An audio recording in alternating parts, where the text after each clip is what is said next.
జై శ్రీరామ్. హాయ్ అండి, ఎలా ఉన్నారు? నేనైతే చాలా బాగున్నాను. మీరు ఎలా ఉన్నారో నాకు కామెంట్ చేయండి. ఈరోజు మన రెసిపీ వచ్చి చిట్టినాడు చికెన్ ఫ్రై విత్ కొంచెం లైట్గా గ్రేవీతో చూపిస్తున్నాను.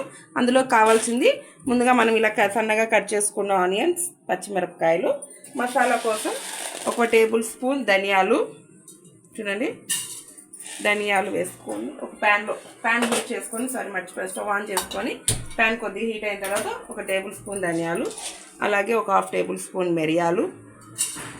ఇందులోకి మరి మనం వేరే స్పైసెస్ యాడ్ చేయమంటే ఇందుకు కొంచెం ఒక 5-6 ఎండుమిరపకాయలు తీసుకున్నాను అనమాట. మన టేస్ట్కి తగ్గట్టుగా, కారానికి తగ్గట్టుగా తీసుకోవచ్చు. అలాగే ఒక 1/2 టేబుల్ స్పూన్ జీలకర్ర,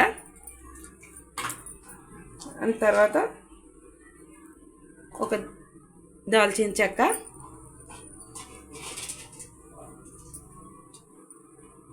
నాలుగైదు లవంగాలు, ఒక 2 ఏలకలు, అండ్ తర్వాత ఒక బిర్యానీ ఆకు. ఇవి మొత్తం అన్నీ మనము కాస్తంత ఇవి ఇలా దూరగా వేయించుకోవాలన్నమాట. మాడిపోకూడదండి, మాడిపోతే మరి చేదు వచ్చేస్తుంది అనమాట కర్రీ.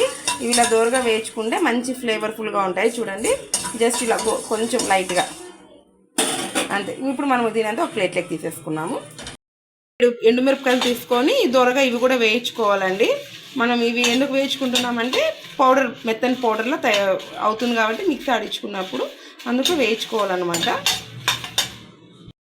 ఇప్పుడు మనం అదే ప్యాన్లోకి ఒక 4-5 టేబుల్ స్పూన్స్ ఆయిల్ తీసుకోవాలండి. ఇది చూడండి కొద్దిగా ఆయిల్ పడుతుంది అనమాట, ఎందుకంటే చికెన్ మొత్తం ఆల్మోస్ట్ కొంచెం ఆయిల్లోనే మగ్గుతుంది కాబట్టి ఆయిల్ కొంచెం పడుతుంది అనమాట. మనం ఆయిల్ హీట్ అయ్యగానే మనం ముందుగా కట్ చేసుకున్న పచ్చిమిరపకాయలు వేగిపోయాయి కదండి. ఇందులోకి మనం సన్నగా కట్ చేసుకున్న ఆనియన్స్ వేసేసుకున్నాము. మగ్గిపోయాయి కదండి. ఇందులోకి మనము అల్లం పేస్ట్ తీసుకుంటున్నాను.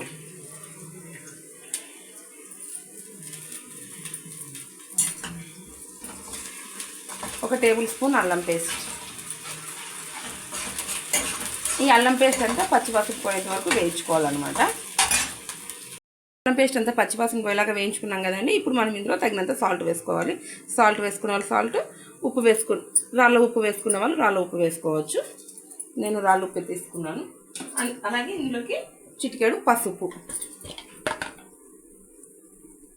చిటికెడంతా పసుపు కూడా తీసుకొని బాగా ఫ్రై చేసుకోవాలన్నమాట. అంతేనా? తీసుకున్న ఉప్పు, పసుపు, అన్నీ మొత్తం అన్నీ వేగిపోయిన తర్వాత మనం ముందుగా కడిగి శుభ్రంగా పెట్టుకున్న చికెన్ ఇందులోకి వేసేసుకోవాలన్నమాట.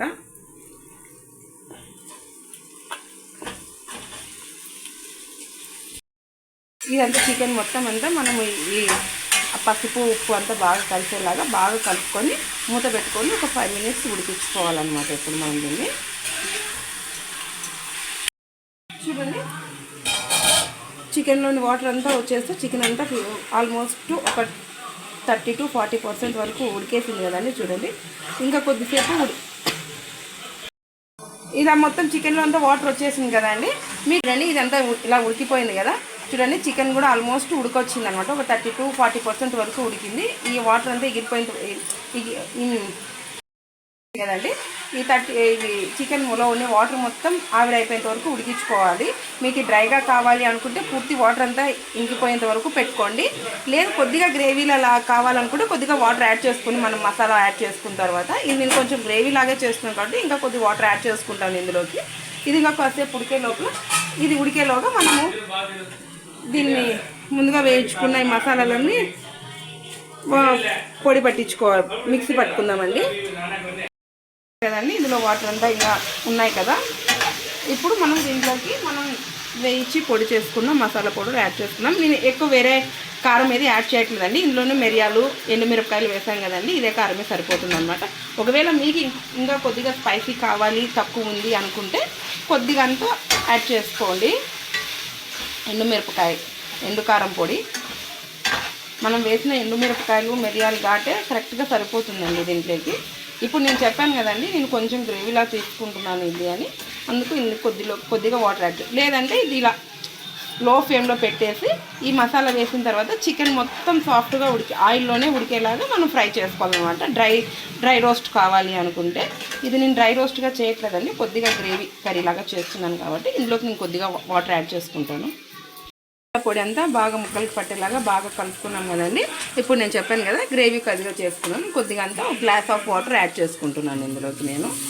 ఇది మసాలా పట్టిన మిక్సీగా అది మసాలా మొత్తం కూడా అంతా వస్తుంది, దీంట్లోకే వస్తుంది వాటర్లోకి అనేది, దాంతోనే వేస్తున్నాను అనమాట వాటర్.